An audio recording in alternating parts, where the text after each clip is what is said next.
And don't you remember when I broke the 5 loaves for the 5,000, how many basketfuls of pieces did you pick up? 12, they replied. And when I broke the 7 loaves for the 4,000, how many basketfuls of pieces did you pick up? They answered, 7. He said to them, do you still not understand? Let us pray po. Hallelujah, Father God. Lord, maraming salamat po for giving me the strength, O Lord God, to stand here today, Panginoon, O Lord God. Despite of the sickness, O Lord God, you let me win over the deception of the enemy, Panginoon, Lord God. Maraming salamat po, O Lord God. Itago mo po ako sa iyong lukuran, Panginoon, O Lord God, that your words, Panginoon, O Lord God, will be here and speak today, Panginoon, O Lord God. Let this word, Panginoon, O Lord God, be a transformation sa mga makakarinig, Panginoon, O Lord God. Help them, Panginoon, O Lord God, to have a reflection in their life, Panginoon, O Lord God, for what you want them to do, Panginoon, O Lord God. Maraming salamat, Panginoon. In Jesus' mighty name we pray. Amen, Lord. So, our passage for today is in Mark chapter 8, 14 to 21. So, the title is, The Yeast That Hinders You. So, in our previous passages, we are always talking about Jesus doing miracles. So, it includes feeding the 5,000 people and the 4,000 people. So, in each time Jesus is doing the miracles, his disciples is with him. So, with their journey with Jesus, witnessing all the things he have done, at that time, they should have a strong faith in him. But in this passage, like the Pharisees, they showed little faith. So the Pharisees also witnessed what Jesus did, but their heart is already hardened, showing unbelief. So, as what we hear in the recap, why Jesus and the disciples are at the boat that time? Because of the Pharisees' unbelief. So, despite of all the things Jesus did in their life, their heart is already hardened. So, even demanding for a sign, see, they have all witnessed what God is capable of. But at the end, they still didn't understand what Jesus is doing. And who is Jesus? Because of this unbelief, Jesus left them and moved forward. So Jesus refused them by leaving them. But still, he continued his mission. So he moved forward to teach those who are willing to listen and hear. So this reminds us that, so this also tells that beware and watch out of the hidden influence that harden the heart. So it tells us also that there is a time that God will withdraw and give us the consequences of what we did wrong. So we can read these passages, so we can reflect on this word, that even though God is merciful, there is a time that He will give us the consequences of what we did wrong. So today, as we start to study verse by verse, if you hear God's voice, do not harden your heart. Don't resist and reject. Seek the Lord while He may be found. Call on Him while He is near. It's on Isaiah 55, verse 6. So we have 6 key points. Yeast of destruction when focused, shift from Christ to lack in verse 14. Yeast of false influence when Jesus' warning is misunderstood in verse 15. Yeast of misunderstanding when Jesus' spiritual truth is taken as physical in verse 16. Yeast of hardened hearts when faith stops reflecting in verse 17 to 18. Yeast of forgetfulness when past miracles are ignored in verse 19 to 20. And lastly, a final question, a call to spiritual awakening in verse 21.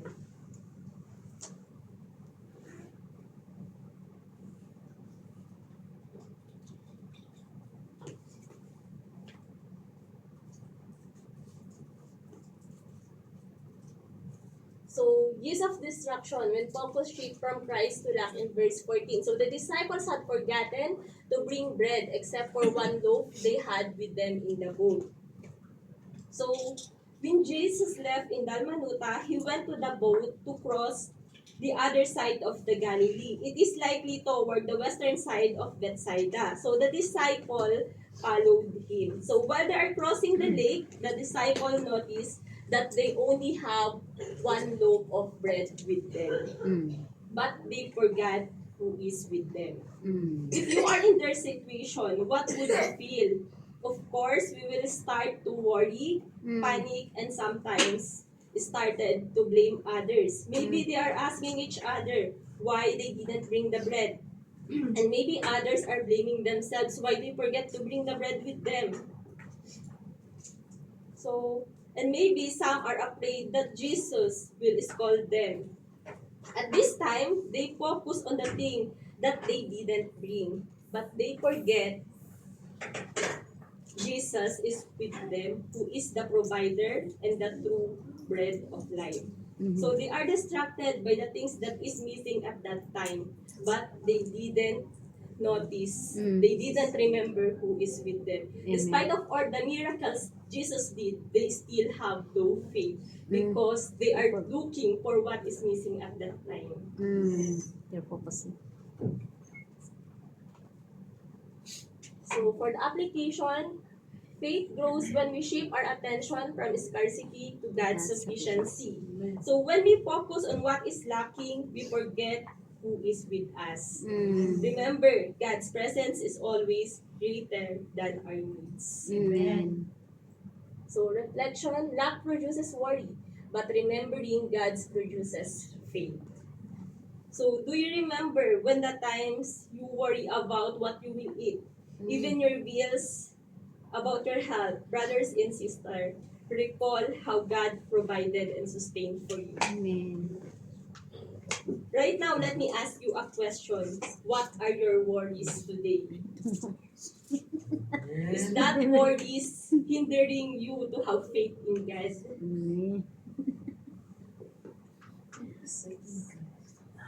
So, do you think when you already achieve all the things that you think you will be happy, you will be satisfied? No. True contentment, love, peace, and success can only be found in Christ. Amen. So in Matthew 6:33 says, "But seek first His kingdom and His righteousness, and all these things will be given to you as well." In Psalm 34:10, "The lions may grow weak and hungry, but those who seek the Lord lack no good thing." So for the key point 2, years of false influence when Jesus' warning is misunderstood. So be careful, Jesus warned them. Watch out for the yeast of the Pharisees and that of Herod. So what is the yeast they are talking about here? So this is not the yeast that we are using to for the bread. So this is the yeast that the Pharisees refers to the corrupting influence, false teaching, and hypocrisy of the Pharisees. So this is their belief and also their tradition. So for Herod, this is the political power. So they hunger for political power without repentance. So remember, yeast can spread and infect people's faith, not literal bread. So with this, for us, what are the things that corrupt us? What are the yeast? So this is the worldly thinking. First, the physical needs, success, hunger for success, pride, self-righteousness, recognition, self-interest, desire of influence and authority.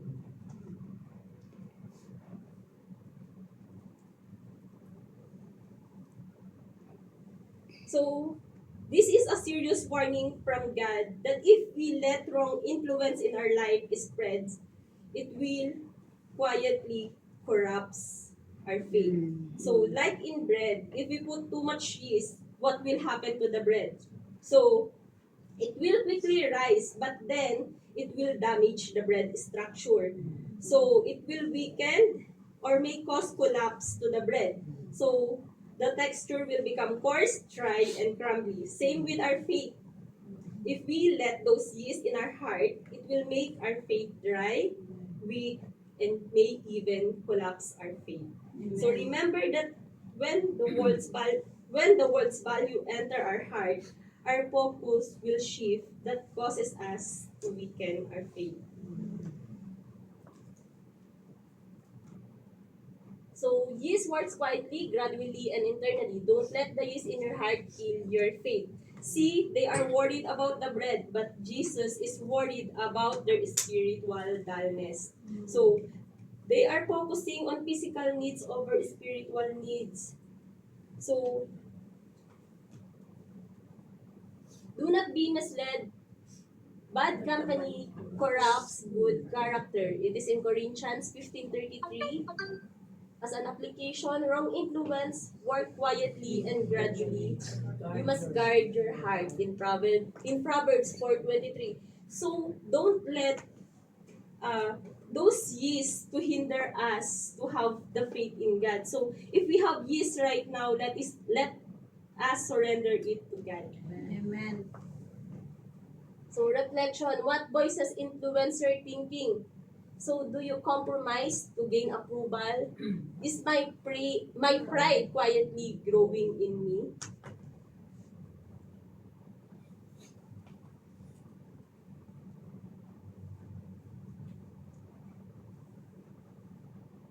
So years of misunderstanding when its spiritual truth is taken as physical. So they discussed this with one another and said, it is because we have no bread.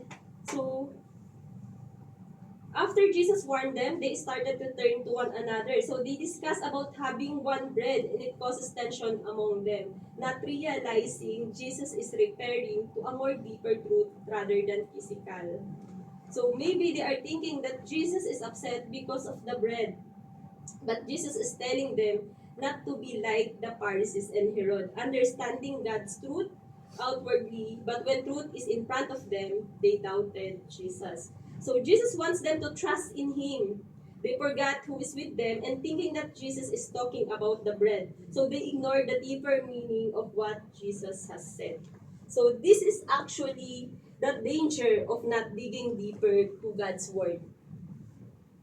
If we focus on physical things, we will miss out what God wants us to do, or even mistaken what really God is telling us. So remember, spiritual dullness causes people to hear Jesus, not understand Him. So application, hearing sermons but not changing. So are we hearing the sermons we are hearing the sermons every time, but when we encounter such difficult things, when we encounter some misunderstanding, we forget all the sermons that we hear. So, knowing scriptures but missing it hard. So, we always study the Word of God, but then we forget what He is telling us. Amen. Reflection, do you hear sermons but fail to change? Mm. Do you reduce spiritual truth to practical worries? Do you seek revelation or just information? In James chapter 1 verse 22, do not merely listen, do what it says. Amen. Yeast of hardened hearts when faith stop reflecting. Aware of their discussion, Jesus asked them, why are you talking about having no bread? Do you still not see or understand? Are your hearts hardened? So Jesus knew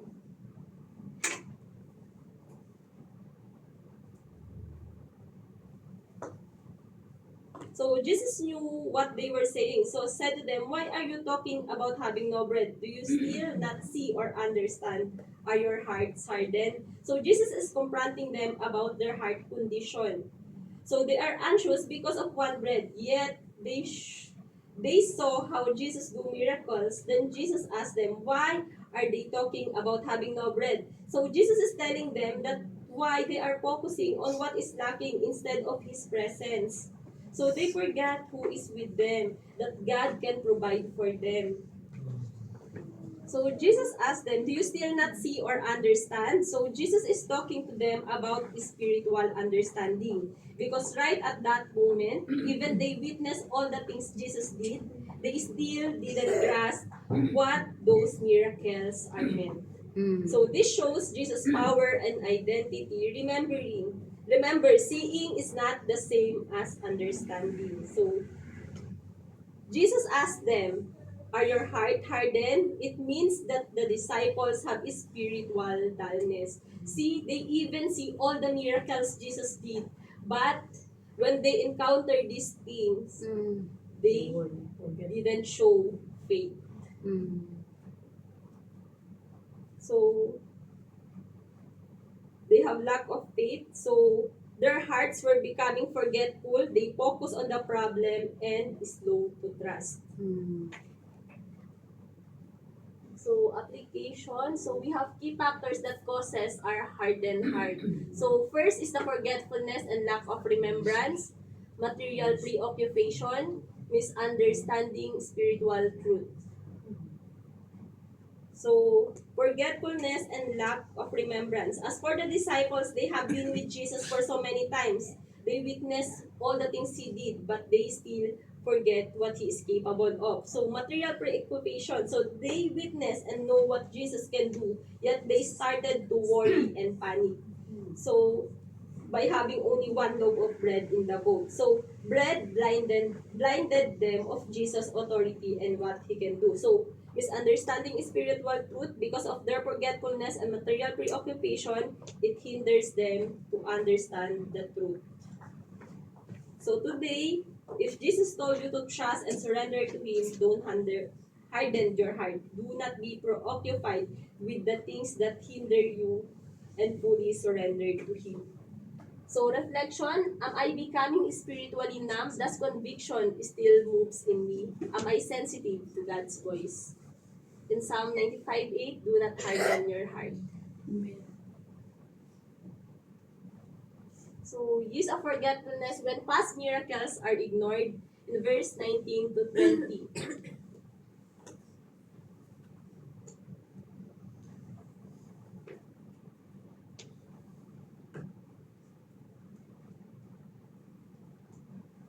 When I broke the 5 loaves for the 5,000, how many basketful of pieces did you pick up? 12, they replied. And when I broke the 7 loaves for the 4,000, how many basketful of pieces did you pick up? They answered, 7. So,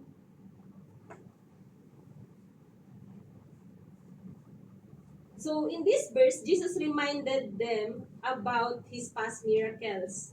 But the disciples only remembered the number, but not the lesson. So they remember what Jesus did, but yet they still fear what they don't have at that time. So Jesus feed them, these 5,000 people and 4,000 people, with just 5 loaves and 2 fish that time. But then they worry about 1 loaf of bread in their boat.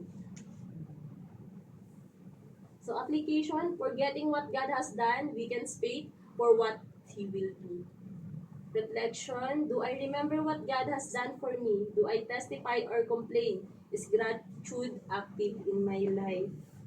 So, when we focus on what is lacking, we forget who is with us. Remember, God's presence is always greater than our needs. So, forgetfulness. Do you remember the times that you worry about what you will eat? Recall, brothers and sisters, how He provided for you. In Deuteronomy chapter 8, verse 2, remember how the Lord your God led you all the way in the wilderness, these 40 years to humble and test you in order to know what was in your heart, whether or not you would keep His commands. So, a final question, a call to spiritual awakening. So he said to them, do you still not understand? Jesus leaves them with a searching question. Remember, understanding means trusting Jesus fully even when resources seems lacking. So Jesus wants us to reflect, not to condemn others and ourselves. So receive correction when we choose to fully trust in Him, then only growth happen and it will lead you to obey Him. So conclusion, Jesus warned them about the yeast. So the disciples were not far from Jesus. They were in the same boat. So they heard His voice, they saw His miracles, yet their hearts were drifting. So that is the danger. You can be in church, in ministry, hearing sermons, seeing blessings, and it slowly allows distractions. So wrong influence, misunderstanding, hardness, forgetfulness. So Jesus' final question to us: do you still not understand? So can you please give me some of your time? Uh,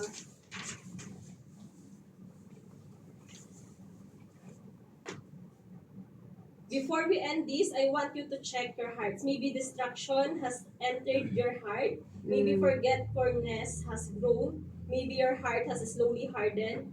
As the music plays, don't talk to your neighbor, talk to God.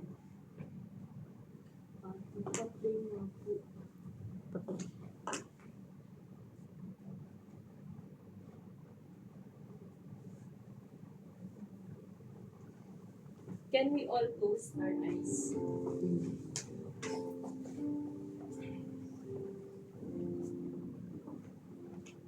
Can you imagine what was hardening your heart right now? Is it the disappointment? Is it the delay? Is it an answered prayer? Is it what lacks in your life? Is it your fear? So, what are your worries? What keeps you awake at night? So, what are you holding that you have not surrendered? What is holding you to trust Him? Now, remember what God has already done for you. Has He provided for you? Has He protected you? Has He answered you before? Has He carried you before? If He is faithful before, is that enough to trust Him again? In Hebrews 13:8, Jesus Christ is the same yesterday, today, and forever. If He did it yesterday, He can do it again.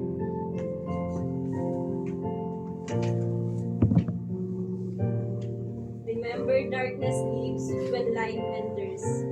Hardened hearts soften when Jesus speaks. Confusion, fear, clear when we fix our eyes on Him. In Psalms 139:23-24, can you please say, "Search me, O God, and know my heart."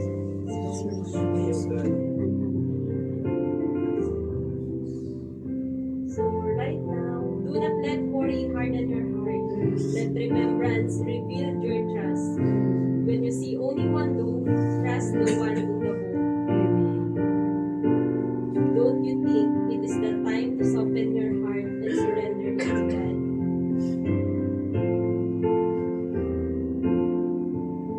Right now, do you still not understand? Thank you po. Amen. Amen.